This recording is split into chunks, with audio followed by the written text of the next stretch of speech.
Gisele, quando a gente fala em arte feita por inteligência artificial, a gente está falando de uma nova forma de arte ou a gente tem que encarar a inteligência artificial apenas como uma outra ferramenta, como as várias que surgiram nesse processo da intersecção entre os meios eletrônicos e a produção da arte?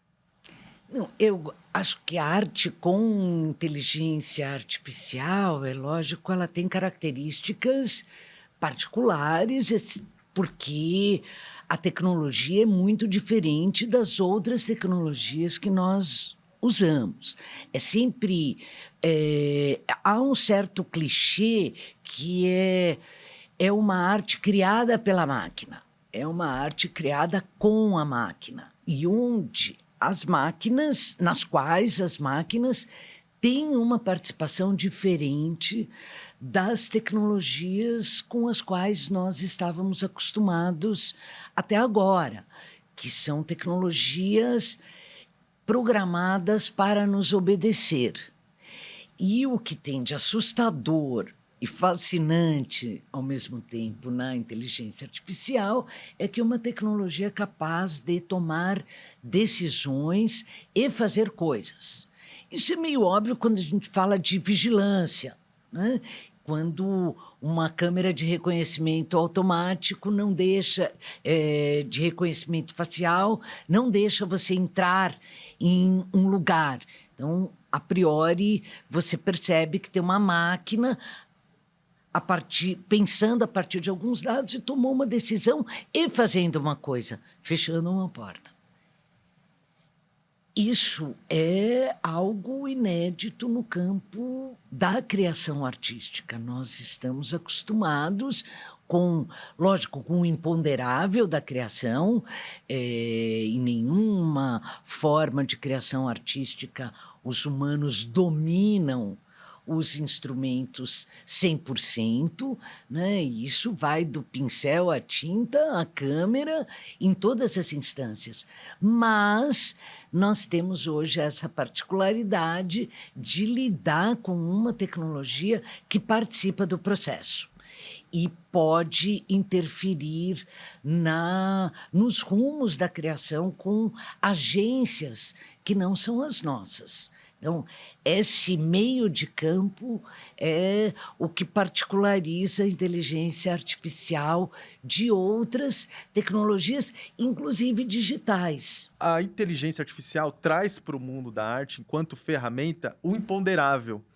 Para além disso, o que mais que a inteligência artificial traz para a arte e para o artista? Porque eu imagino que tem alguém te dando um pitaco e mexendo na forma como você constrói uma imagem, constrói uma cena, filma um determinado trecho, já é algo do mundo da arte. Mas agora é uma máquina fazendo isso. Como que a inteligência artificial muda o mundo da arte, na sua visão? Olha, eu acho que introduziu definitivamente algo no debate que, como eu tentei introduzir há pouco tempo na nossa conversa, não existe arte sem tecnologia. A inteligência artificial é uma delas, mas desde a perspectiva, ou todos, ou mesmo que não seja chamado e não tenha essa distinção do campo da tecnologia, se você for ver esses grafismos indígenas, essas artes, enfim, afrodiaspóricas, toda essa herança africana, como que você não vai chamar isso de arte e de arte mediada por tecnologias que nós não dominamos, que vão desde a produção da tinta até a própria construção do quadro, até os movimentos que aquilo coloca questionando a própria arte, né? Tem aquele filme antigo, As Estátuas Também Morrem, que começa com essa discussão que é aquilo, nós colocamos no museu e decidimos que aquilo é arte.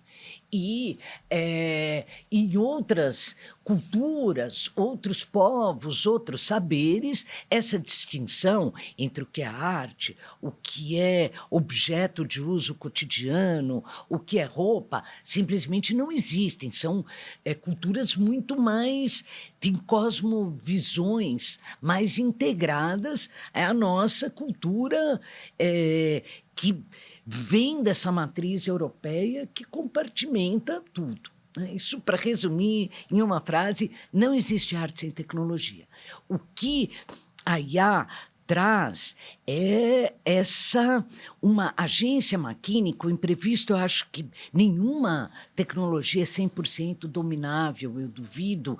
Não dá para um pintor saber exatamente a cor que sairá quando ele está pensando, é na mediação ali com os dispositivos dele que isso nasce. Na IA, esse imponderável aparece a partir dessa multidão incontável de dados que ela mobiliza quando você está processando as coisas. Copiar coisas com IA é muito fácil. Criar coisas com IA é mais difícil. Porque lidar com essa massa do patrimônio coletivo, muitas vezes extraído de forma não muito canônica, né? Não sabe muito bem como... Gostei da elegância. Assim, se abrir para um mundo de interferências no seu trabalho que não estão tão disponíveis no seu mundo cotidiano, onde o nosso repertório é muito menor do que o acervo produzido por essa varredura, né? Isso eu acho que é uma das coisas que mais interfere. E algo que eu tenho privilegiado muito, sim, a IA ela copia muito bem, mas ela também é um lugar de possibilidades, por esses métodos todos de extração de dados, de criar arquivos que não existem para histórias que não foram narradas. É um pouco fantasia nossa, ou incorporação do discurso de marketing das big techs, achar que essa imagem ela é generativa do zero, que ela não tem matriz anterior. Ela é fruto de fantasmas algorítmicos, programada para responder a partir do padrão. Isso é muito perigoso. Eu acho que a arte é o campo de desvio do padrão. Conseguir fazer esse embate nesse processo de negociação que começa muito no texto e vai caminhando para dentro da imagem, para fazer com que esses fantasmas algorítmicos apareçam e, de alguma maneira, contem as histórias que foram apagadas, não foram apagadas das memórias, mas foram apagadas institucionalmente, é das coisas mais interessantes do processo de criação com IA. E é um dos privilégios da inteligência artificial. O risco é isso que o Cortiço falou, assim, como ela se retroalimenta daquilo que ela está fazendo, nós estamos entrando numa espécie de jaula cibernética, da onde nós não conseguimos sair, que por enquanto a gente consegue, eu não sei durante quanto tempo, que você entra num programa de busca e a resposta ela já é uma síntese feita por IA, ainda a partir de conteúdos parcialmente humanos e que tendem a ficar cada vez mais produtos desse milkshake que as IAs vão fazendo. E a perda de referências, de repertório, é algo que pode ser uma virada desastrosa. O processo de interação com a IA, ela varia muito, né? Então, por exemplo, eu posso pedir uma coisa muito preguiçosa para a IA, sabe? Faz para mim esse texto aqui e tal. E pegar esse texto e mandar para frente. Mas eu posso elaborar um texto super sofisticado com a máquina. Ou seja, eu escrevo o texto, reviso, peço ideia, converso com a máquina, e aí um outro processo de autoria. E aí, recentemente, acho que tivemos, né, 2 casos, acho que emblemáticos, que mostram essas 2 trajetórias. Primeiro, de uma escritora japonesa que ganhou um prêmio de literatura no Japão, e quando ela recebeu o prêmio, ela falou: não, eu usei a inteligência artificial dentro do meu trabalho para ter ideias de diálogo, para ter inspirações, né? Então ela assumiu isso. Ela falou a porcentagem lá: 10% do meu livro foi escrito com a ajuda de inteligência artificial.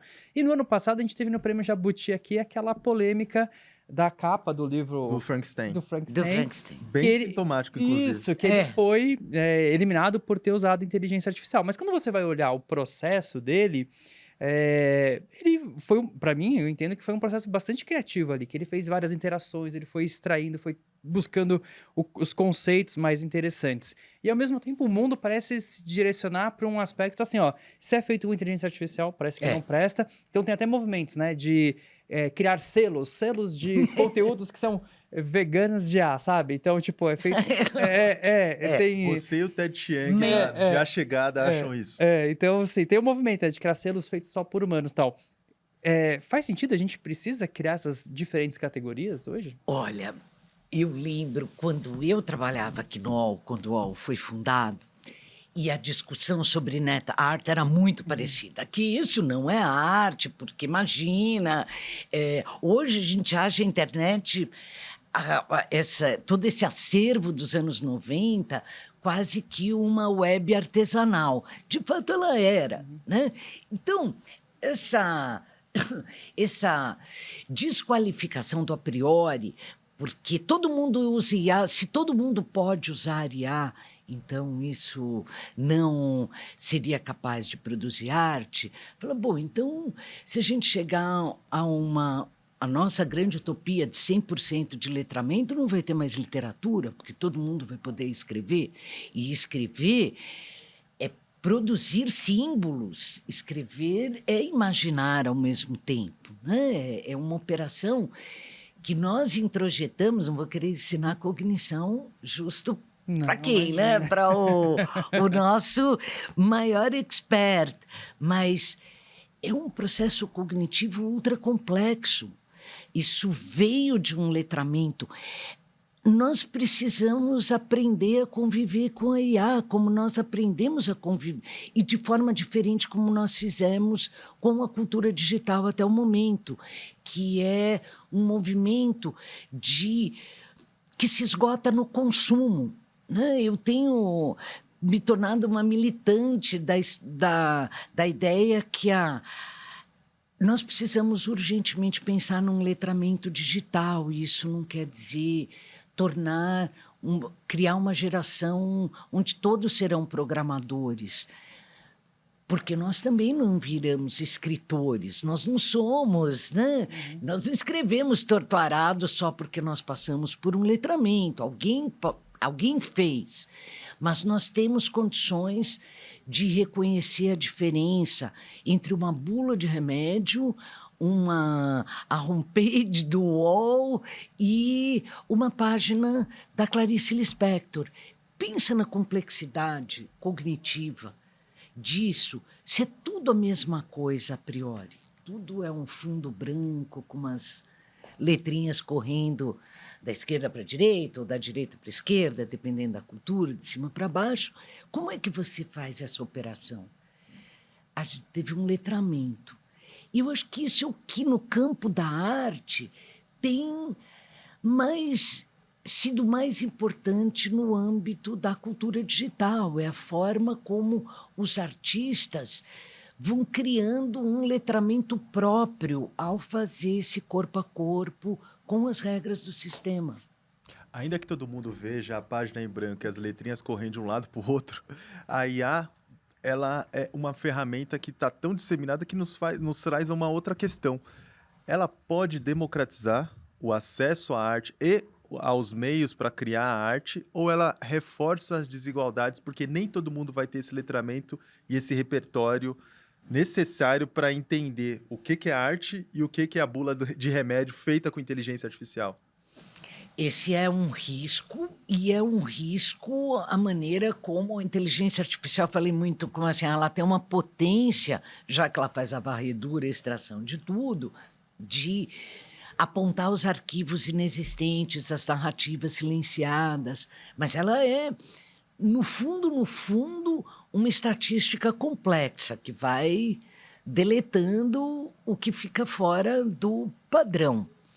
A tendência possível, se nós não criarmos uma ocupação das humanidades no mundo das IAs, é essa opacidade não só ser dominante, como a cultura do padrão reforçar de tal modo os elementos mais hegemônicos que não só pela falta de letramento, mas o próprio repertório vai se diluir numa cultura de padrões muito hegemônicos. Sim, a gente tem acho que toda essa discussão do digital divide, né, das exclusões com o IA, ela já aparece como uma evidência, né? Essa coisa, você pode usar essas plataformas no modo grátis e as respostas são um lixo, ou você pode usá-las no seu modo pago, e quanto mais você pagar, mais recursos de mediações de tipo de interação e programação elas podem te dar, né? Não que elas pensem melhor, mas elas usam modelos mais complexos, e isso já tem aparecido em todas as áreas, e óbvio que no campo da criação artística acaba, principalmente no campo das imagens, fazendo uma diferença total. Acho que poucas áreas estão sendo tão impactadas como o audiovisual. É um pânico em geral o que acendeu. E acho que tem também o aspecto dos vieses também culturais dentro desses modelos, né? Como você começou a recortar. Ano passado a gente até publicou, a gente fez uma pesquisa e publicou numa revista da USP, da ECA, da Interfaces, que a gente fez uma análise, principalmente no Midjourney, como ele representava aspectos da cultura brasileira na criação de imagens. Então a gente pegou vários festivais e foi tentando criar imagens. E é bem interessante, eu vou dar um exemplo aqui, que é o do Parintins. Então ele entende que é alguma coisa relacionada com os povos originários, mas quando ele vai criar as imagens, ele sempre traz signos da cultura Apache. Total, Né? isso Então, é um assim, clássico. então assim, a gente tem esse desafio enorme. Mas você só entendeu que é cultura Apache porque você conhece a cultura Exato. Apache. Porque alguém que nunca teve contato com Parintins, ainda que more no Brasil, vai olhar aquilo e tomar como verdade. Exato. E E achar esse que é o problema. o festival E a- se dá dessa forma. Exato, e a rotina de apagamentos, né? Assim, eu acho que essa ambivalência é algo que é uma das questões mais interessantes da IA, porque ao mesmo tempo que a varredura é tão potente, e a extração é tão vigorosa, que é óbvio que a gente tem as narrativas dissidentes ali, ou como o que está fora do viés. Mas por que a tendência é do viés? A tendência é do viés porque a nossa cultura, a nossa experiência histórica é profundamente marcada pelo colonialismo, pelo racismo, o que faz com que os dados hegemônicos sejam esses dados. Se você vai fazer uma busca, qualquer sistema de busca, procurar, principalmente em inglês, né, que não tem a questão de gênero na palavra, professor, vai vir tudo mulher, a primeira leva. Se você for procurar por empregado ou empregada, virão mulheres latinas e negras. Então, muitas coisas estão ficando evidentes com a IA, mas elas são os vieses da cultura digital, que são os vieses da nossa cultura, que aí não são só vieses, são as opressões, as violências, assim, em síntese, a gente poderia dizer que um dos maiores problemas da inteligência artificial, se não for o maior, são os humanos. Né? A misoginia dos sistemas de IA, o racismo nas respostas, o que a gente chama de dados enviesados, na verdade, é esse complexo, né, que já vem há séculos impondo um modelo cultural. Qual?